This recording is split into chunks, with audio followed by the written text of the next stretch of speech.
I buy the new iPhone, save it, finally get some merch from my favorite singer? I had just made $500, and money was burning a hole in my pocket. My first paycheck. It was exactly $470. Not quite 500, but enough that I've rounded up ever since. The day I got my check in the mail, I was on top of the world. Like most people my age, earning your first paycheck means going from broke to basically a billionaire. I felt like I had the key to a new world of possibilities. And this world of possibilities was undiscovered. I thought that I had so many options, and if I didn't do something with my money, it would disappear overnight. So I decided to take to the one thing I was sure about, the internet. I scoured for information about what to do with my money. Save it? Invest it? Would it be taxed? I had absolutely no idea. And that's when I realized the issue. I had money in my hand and no idea what I could or should do with it. I had never learned to manage money. In other words, I was financially illiterate. This isn't just my story, however. 75% of high school graduates report feeling unequipped with basic financial knowledge. We're talking more than just saving or investing, but things like budgeting responsibly or paying taxes. Like it or not, money touches nearly every part of our lives. Can you pay rent? Take that vacation? Build the future that you want? And if it's something so important, why are so many high schoolers graduating not knowing how to manage it? Well, we, as kids and teenagers, are not too young and can take simple steps now to secure our financial futures. So, where do we expect teens to learn all of this?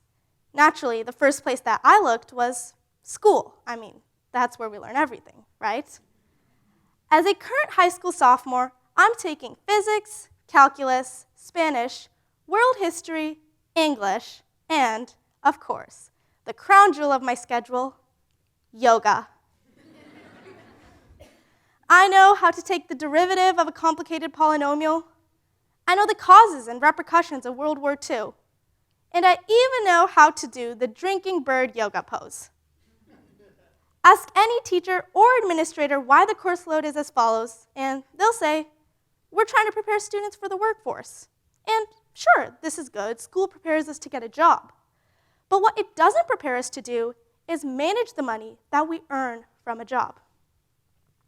And just a little bit of this extra preparation can go a long way. Research shows that taking just one personal finance course in high school can lead to an overall lifetime gain of $100,000. $100,000 from just one course. That's enough to buy roughly 125 iPhones. Yet, nearly 17% of American adults report never having taken such a course in high school. I mean, what about the 125 iPhones? They can't get them. Teachers and administrators, this is something that we can change. When teaching math classes about fractions and percentages, teach us about taxing and saving percentages. When teaching history about past economic struggles, teach us why and how people held stocks.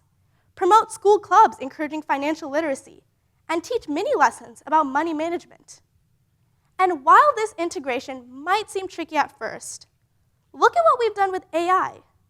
Schools around the country, including mine, are incorporating AI into their curriculum faster than ChatGPT can write your homework.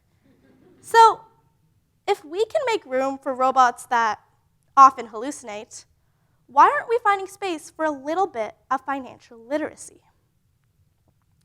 Now, let's go back to my $500 and what I ended up doing. After searching for resources at my school and coming up with, well, nothing, I decided to take matters into my own hands. I was positive that there was something out there that would tell me what to do with my money. So I took online lessons, community courses, and watched a lot of YouTube videos. I started my own investment portfolio. And yes, I lost a lot of money. At one point, it felt like my savings were part of a reality TV show called Will It Survive? Thankfully, it did. I made back the money I lost, and then some, setting myself up for future success. I used the 50-30-20 rule.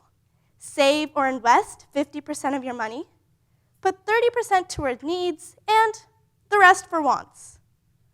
Money management for teenagers doesn't have to be complicated. It's all a matter of simple steps now that can provide for you later. For example, take $50 from a summer job. $50 for a teenager might seem like a lot of money, but it's not the difference between life and death. It could, however, be the difference between spending now or building for later. If you put $50 a year into a savings account from the time you're 13, that can grow to nearly $1,300 by the time you're 30 with a basic 5% interest rate. That's about $450 made for doing nothing but waiting. If you invest that money, yielding a growth rate of 10%, you can over double your investment by the time you're 30. The point is that $50 that doesn't mean much to you now can help provide for you when you might actually need it. Well, you've heard of the Wolf of Wall Street. The suits, the scandals, the screaming phone calls about stocks and billions. But this isn't that story. We're not wolves. Not yet. We're the cubs. Teenagers who just got our first paychecks, deciding between saving, spending, or splurging it all on boba and sneakers. We're new to the game, wide-eyed, full of questions, and completely untrained. We're just trying to sharpen our claws, figure out how money works before it eats us alive. We are the cubs of Capitol Street. Still scrappy, but we're learning. Claw by claw, choice by choice, we're getting stronger, smarter. Because the goal isn't just to grow up and play the money game. It's to change it.